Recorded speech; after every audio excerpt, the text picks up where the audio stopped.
আসসালামু আলাইকুম। স্কাই ক্রিক বাজারে যারা সেলফ ডিপোজিট সাইডে অনেক নতুন ইউজার আছেন যে কিভাবে আপনি ডিপোজিট করবেন, আপনার ব্যালেন্সটা কিভাবে আপনি ডিপোজিট করবেন। আমরা এই যে দেখেন নিচে মাই অ্যাকাউন্টের সাথে ডিপোজিট আছে, হোমের পরে এই যে আমরা ডিপোজিটে ক্লিক করলাম।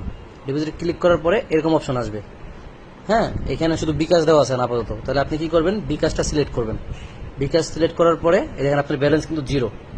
আপনি এখান থেকে দেখেন বিকাশ নাম্বারটা আছে, ঠিক আছে। বিকাশ নাম্বারটা আমি কপি করব, এই কপিতে ক্লিক করলেই কপি হবে। দেন কপি কিন্তু হয়ে গেছে, দেখছেন কপিড।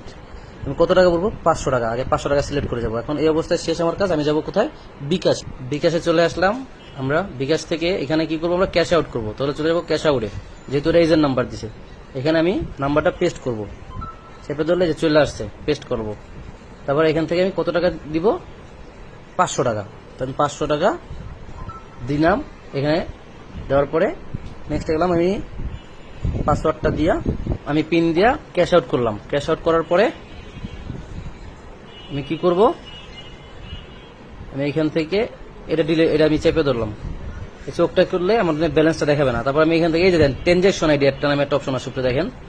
হ্যাঁ, ট্রানজাকশন আইডিতে কপি করবো। এখানে এই দেন কপি হয়েছে। এটা স্ক্রিনশট দিব একটা, এই যে স্ক্রিনশট হয়ে গেছে। এখন আমি কোথায় যাবো, ওই আইডিতে চলে যাবো।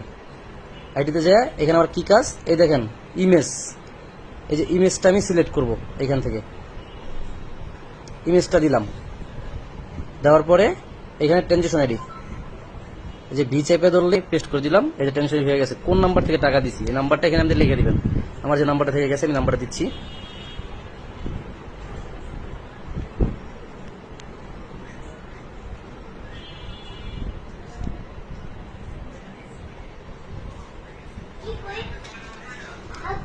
নাম্বারটা দেওয়ার পরে আমি এখানে যে সাবমিট করব, সাবমিট করে আমি টুপে চলে গেলাম। দেখেন আমার ব্যালেন্সটা সাকসেসফুল হয়ে গেছে।